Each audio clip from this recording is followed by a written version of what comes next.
Anem a començar en l'última jornada de comunicacions. Moltes gràcies als valents que esteu aguantant el tipus. Està sent intens. Imagina que al llarg del matí anirà venint més gent.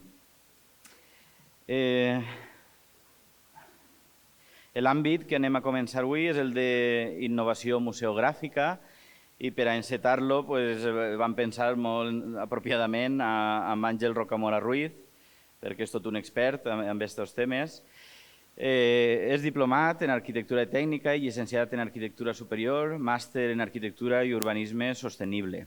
Dirigeix l'estudi Rocamora Disseny i Arquitectura, un equip multidisciplinari especialitzat en el disseny expositiu, projectes museogràfics i espais culturals, havent desenvolupat nombroses propostes museogràfiques i rebut diversos premis i reconeixements. Així que sense més, Àngel.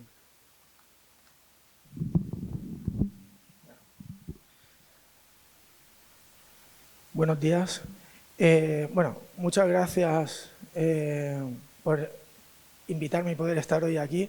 Es también una sorpresa porque estoy entre muchos amigos que están en la sala hoy y en un sitio también espectacular en el cual intervino un compañero y bueno, el contexto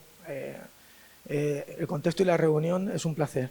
Quería traer aquí una cuestión que es difícil de definir porque es un oficio el que hacemos que ya llevamos muchos años, casi 20 largos, haciendo museografía y que se define al día y tiene que ver con ese concepto de dicción, de a quién va dirigido aquello que nosotros hacemos el esfuerzo de conservar e intentar comunicar en esos relatos científicos. Hay herramientas que la persona que entra por la puerta activa y que nosotros tenemos que tener para poder activar, que es solo leer, mirar, escuchar, tocar, pero hay otros que tienen que ver con la psicología y con una velocidad de este momento a la hora de explicar los proyectos, que es el emocionar, el interesar, el facilitar, sobresaltar, en resumidas cuentas, activar. No sabemos qué resortes reglados, en muchos casos, porque cuando hablamos de facilitar o hacer accesible una cosa, no tiene que ser normativo, como luego más tarde explicaré.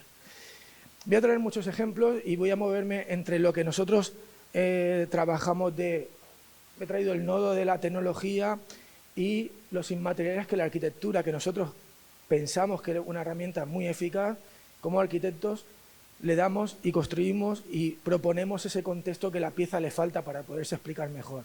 Contextos que activen como un regalo aquello que poníamos antes en una vitrina, porque lo teníamos que salvar el patrimonio como fuera, y ahora podemos dar un paso más, mediante la tecnología o mediante otros recursos que intento traer aquí y explicar que son más sostenibles. Traemos en el despacho, se ha ido como sumando estas inquietudes que han formado una estructura como extraña para un despacho de arquitectura que tiene que ver de integrar todas las partes que nos piden ahora un proyecto museográfico, como la arquitectura, el diseño gráfico, la iluminación, la IA, audiovisuales, didáctica, pero siempre para dar soporte a la narrativa científica contemporánea.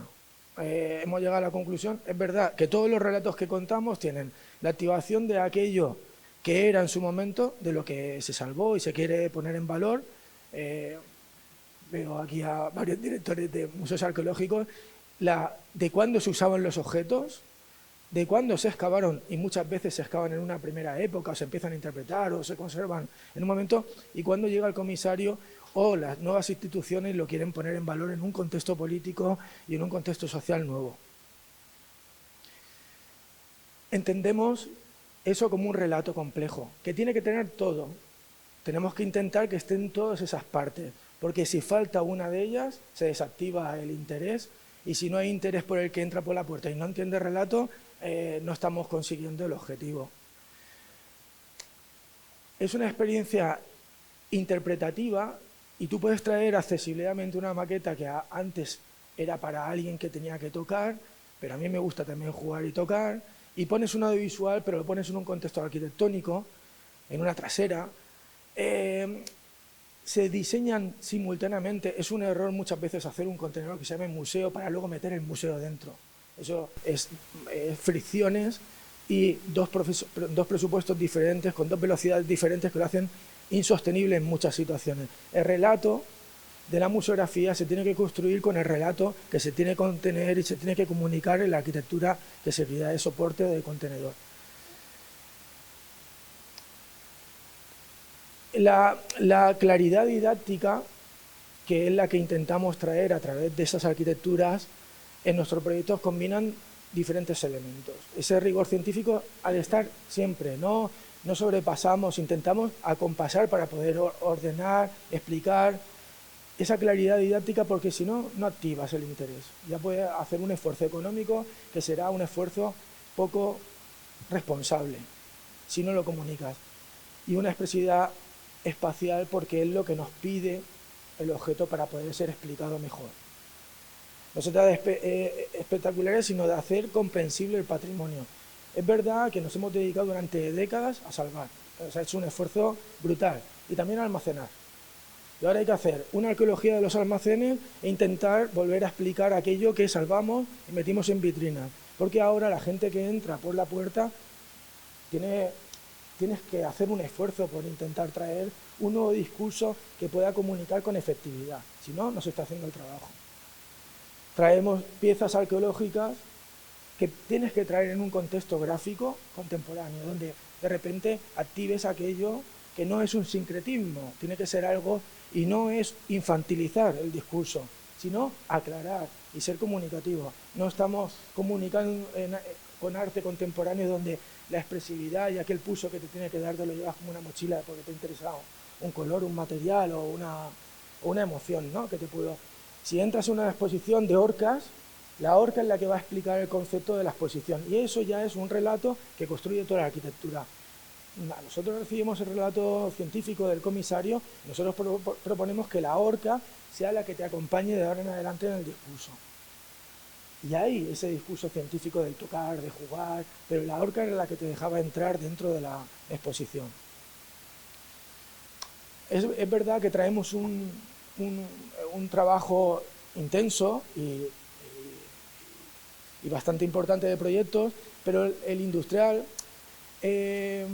ha sido una de las líneas fuertes de proyectos en el despacho, y no es aparcar un carro en muchas de las ocasiones cuando hablo con los compañeros de etnografía, de trabajo de etnografía, sino que tienes que activar a las personas que estaban detrás de esos objetos, de esa vida cotidiana, de la memoria, de cosas que hemos ido atesorando y que se tienen que explicar en un contexto de todas las líneas.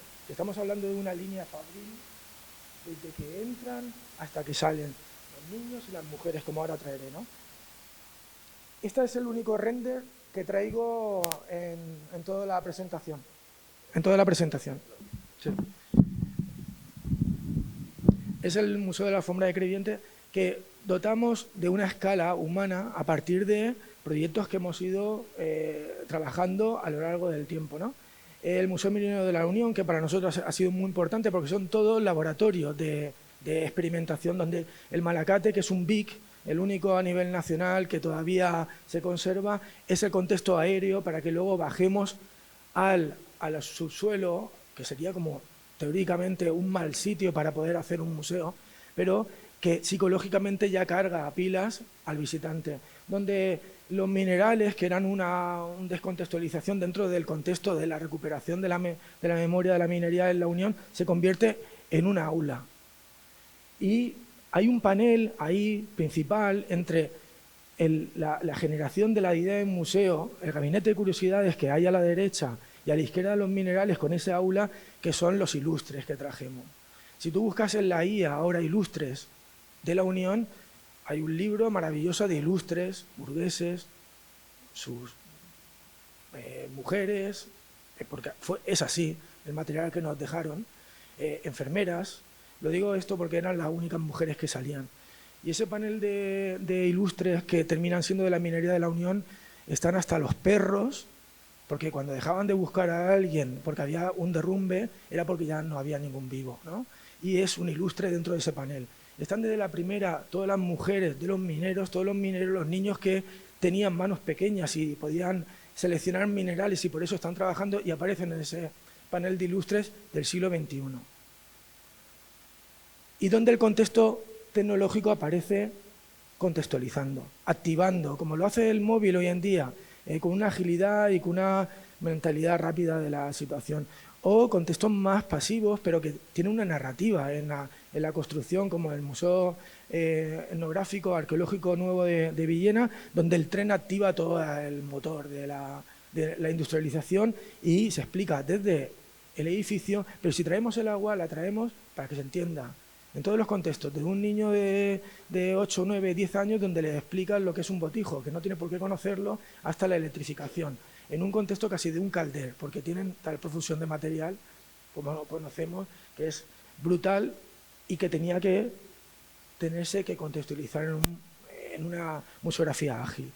Torransaldo, donde estamos hablando del siglo XII, XIII, XIV, XV, XVI, y traemos el vino como activador de un patrimonio arquitectónico, de la arqueología y museo, donde traemos la arqueología, pero traemos el yaúd, que tiene 2000 años, y que navega por el Mediterráneo, pero lo traemos con unas cuadernas de los mestres de Asa, porque nos lo encontramos en el almacén y era fundamental para poder explicar las ánforas y traer el agua, el Mediterráneo, en un contexto general. Museo del helado de Alicante, Museo del mármol y vino de Levantina, donde la industrialización la traemos por cortes de lajas, donde contamos el mármol en su interior, o el vino, donde el soporte contemporáneo es el que soporta la historia del vino de Alicante, ¿no? Con activación, y no con presupuesto muchas veces, os lo puedo asegurar. Podríamos hablar de eso también porque muchas veces hay que buscar la vuelta de tuerca para que el orden tenga un contexto, y muchas veces las botellas son gratis porque se colabora y las tenemos que pegar nosotros y demás para poder llegar a ese contexto. O el ingeniero mira donde las cámaras de fotografía y el contexto fotográfico era fundamental para poder entender el trabajo del ingeniero. Traigo simplemente porque trabajamos en este proyecto, he traído un retazo y es un contenedor que en todos los contextos que hablo de arquitectura es tan importante el paisaje como entrar en él, el poder activar en plantas cómo pasa el agua y el por qué está el edificio allí, cómo se gestiona el territorio desde el macro al micro de la arquitectura, y en sección subimos plantas, la gestión, las personas que trabajaban, cómo aparecen los sindicatos, cómo aparecen los despachos, cómo aparecen las personas, cómo se relacionaba con la ciudad y el hilo productivo. No puedo traer mucho más porque está en un estadio como muy primigenio, ¿no? de estar en un proyecto de arquitectura para poder ser en un momento activado y ejecutado. Ese paisaje narrativo se usan diferentes herramientas, ¿no? De visuales, gráficos, pero me interesa hablar de la tecnología. Quería traer todo esto porque son orden del patrimonio con una forma, y una forma arquitectónica, porque habitamos los relatos.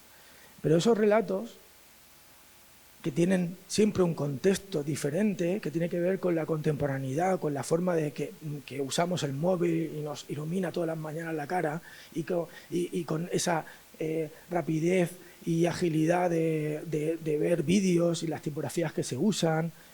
Pero la pregunta clave es esa, ¿cuánto debe de costar esa museografía? Esa museografía, ¿cuánto tiene que durar? ¿No? El coste real, cuando nos presentamos en este proyecto y trajimos este proyecto, una de las herramientas era el poco presupuesto, pero que teníamos que usar tecnologías, subvención, eso ya lo conocéis, ya, hay que meter, pero ¿qué hay que hacer con tanta pantalla? Era promediar y que la activación de la tecnología fuera sostenible. Digitalización del patrimonio es hacer con digitalización un repositorio de un material. Eso lo estamos haciendo en las subvenciones, no hace falta poner todo pantallas. Invertimos dinero en digitalización. Y esto también es, digo, sí, me viene muy bien para meterlo en vídeos. Y promediamos esa inversión que ahora diré de digitalización que nos lastra. Es tan importante activar esas lámparas mineras con el nombre de los mineros que han legado eso, porque activa el buscarse, el encontrarse, cómo poner la música de una taranta, de una mujer, que no eran protagonistas en ese lugar, y hay un vídeo trasero donde te activa el sonido, el sentimiento, esa explicación, ese sincretismo, que hay que aclararlo con los nombres y los apellidos de los protagonistas. Nos vienen subvenciones europeas donde hablan de hay que activar esas historias, ¿no? De cómo hacemos todo esto, ¿no? Las máquinas cada vez cuestan menos. El verdadero problema, pues son 3 años de utilidad garantizada, ¿eh? Tecnología doméstica o educativa contra tecnología profesional, que es mucho más cara. Esto hay que dejar siempre a los profesionales y decir, mira, a lo mejor no puedes hacer todo esto, pero esto te va a durar más. Porque tenemos una cosa que es la tecnología, que no hace falta ir a lo que 24K no lo percibe ya un ojo humano. Con 4K es suficiente, pero te asesora el técnico especialista y te dice, con esto es suficiente, pero vamos a poner una y no 5 y la ponemos buena, porque si no vamos a tener un problema muy grave del cual hablaremos dentro de 3 años, que será una patología contemporánea, que será la obsolescencia de toda esa tecnología que estamos poniendo. El boom de las pantallas LED cada vez más baratas. Ahora me voy al MediaMarkt y me compro una TFT normal de 75 pulgadas en 400 euros. Pero es las que estamos poniendo en los museos, profesional, porque se enciende 24 horas. Pero una pantalla, pero no un cacharro LED que se me va a romper un ladrillo y no lo puedo cambiar. El problema es el software. Nosotros llegamos a los museos y nos dicen que hay una persona o 2 personas manteniendo todo el museo, ¿no? O 3. Y si puede ser, menos personal todavía, 2. Porque si ponemos digitalización y se enciende sola, o ponemos sensores de movimiento, pues menos personal necesario. El software que hoy en día hace funcionar esos aparatos necesitan mantenimiento, porque se actualizan. Aparecen ahora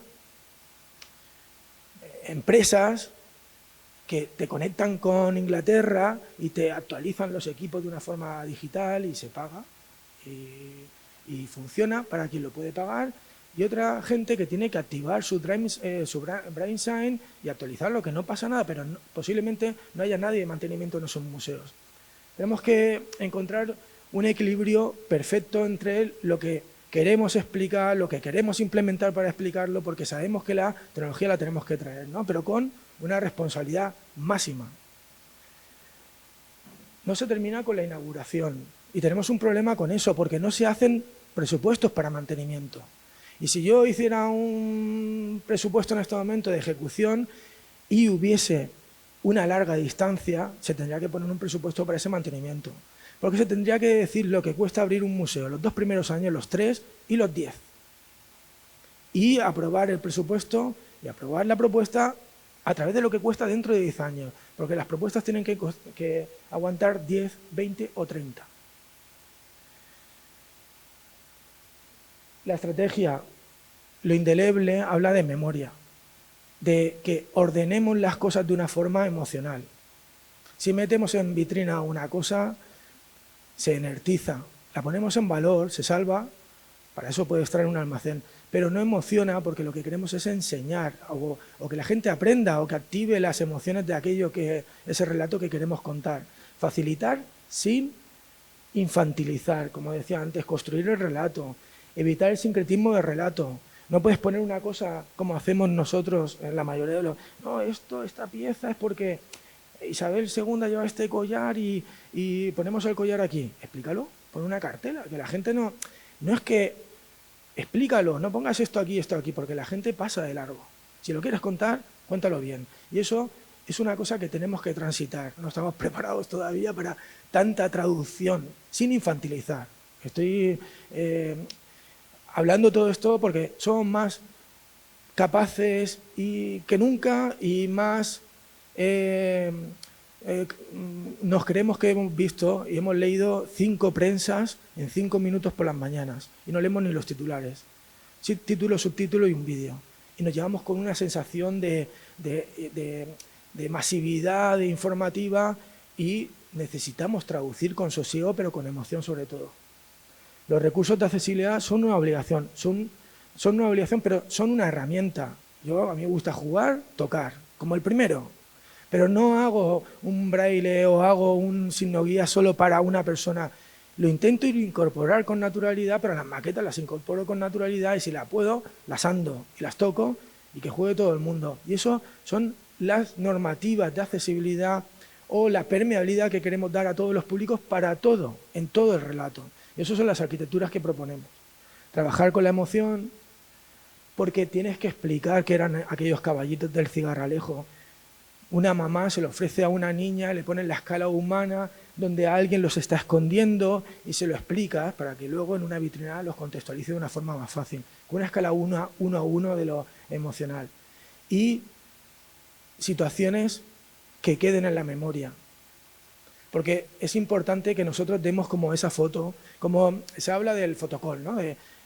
Pon esto aquí para que se hagan la foto. Eso tiene que ocurrir en la propuesta. Tiene que ir situaciones de interés.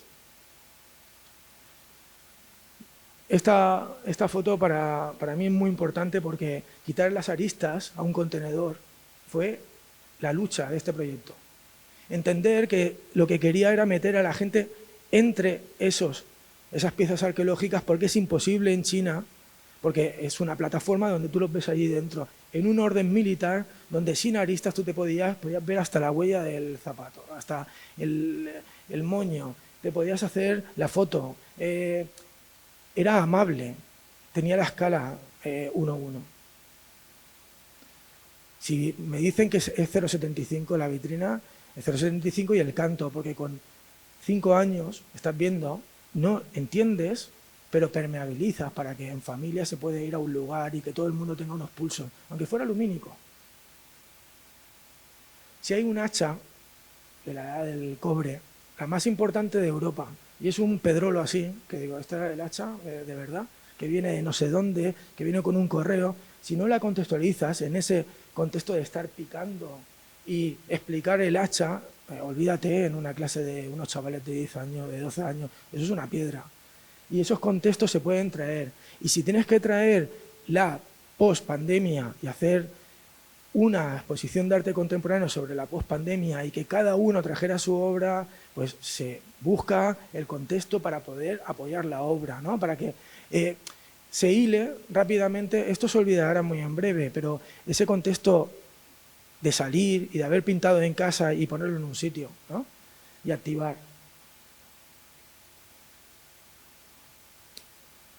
Esto es el minero que decía de la hacha famosa, ¿no? De la edad del bronce, ¿no? Que venía de Alemania. O hablar de IA, ¿no? Cuando hace ya 3 años o 4 años estamos haciendo una IA para cada una de las epigrafías romanas, pero no por hacer el ejercicio de voy a traducir lo que es la epigrafía. Queríamos traer los primeros romanos de la ciudad de Alicante. Por cada una de las epigrafías trajimos a un perro con que había un niño dándole de comer a un perro, había un panadero, había un esclavo, había un tal, había un no sé qué, y cada una de las piezas explican una plaza donde se está explicando la epigrafía, como en muchos museos se está haciendo el esfuerzo de poner un videomapping, una IA y una televisión para la epigrafía, pero la traemos en un contexto de plaza, donde esa plaza romana solo entraban hombres a negociar en ese momento y aquí era toda la gente que entraba a la exposición y se sentaba en ese impluvium, en esa plaza más pequeñita, en esa casa donde estaban todos los primeros alicantinos 2000 años después, ¿no? O esa plaza que era un zoco en Egipto donde Eduard Toda compraba sus piezas en el siglo XIX y sacado de la fotografía hacíamos como ese contexto de personajes que Eduard Toda se encontró, fotografió y que se cruzó con ellos en la calle para que tú te cruzaras con ellos a escala 1:1, traídos con IA. Espacios vivos, vida cotidiana, significa que los museos o los centros de interpretación hoy en día son los lugares de hacer los talleres, de tirarse en el suelo, de dibujar. No son lugares de respeto, son lugares de acción, son ludotecas. Se tienen que implementar espacios públicos. El vacío del museo es como el plano de Roma, el vacío y el lleno no me acuerdo, perdonad. Es tan importante el espacio público que se produce fuera de la catenaria, donde ocurre la actividad hoy en día, que es la que activa el museo. Nosotros dejamos un tema inerte, con un discurso y una arquitectura, pero realmente el éxito es que se active con esa producción eventual de cada día en el suelo, en sillas, en otro quórum, en el espacio público, frente a la vitrina. La conclusión, responsabilidad cultural, es que el dinero que nosotros manejamos tiene que activarse, durar y saber cómo se va a mantener. Museografías duraderas, comprensibles y vivas, para todos, que se entiendan. Y hay que hacer un ejercicio. Nosotros somos museógrafos de una parte de museografía que se tiene que ordenar en la museología, en la propuesta de lo que se quiere contar. Nosotros somos una herramienta. Y lo importante, y como conclusión de nuestro trabajo, la emoción es que la gente recuerde las cosas cuando nosotros desmontamos hace una década ya y que siguen recordando el Argar o los guerreros o que han ido a ver el tesoro, ¿no? Y las canicas. Da igual. Está el objeto, está con seguridad, está en un contexto explicativo, científico, está en un contexto emocional, con un techo iluminado de la noche en la que se descubrió, con el nodo activado detrás de las piezas, donde se pone en valor el objeto, pero también los kilos de oro. La pieza marciana, ¿no? Que vino de un meteorito, ¿no? En un meteorito. O lo minúsculo, que podría ser unos cuentos de Miguel Hernández de su hijo, de los últimos 4 cuentos, y que las lecheras se evaporen y que sea una salir de la cárcel, ¿no? Y es como ha llegado esos cuentos a nosotros. Esa traslación de la arquitectura, del cuento, del objeto, de 3 cuentos, 4 cuentos escritos en papel higiénico, que se conserven en la memoria como algo emocional. El quitar las aristas y nada, muchas gracias.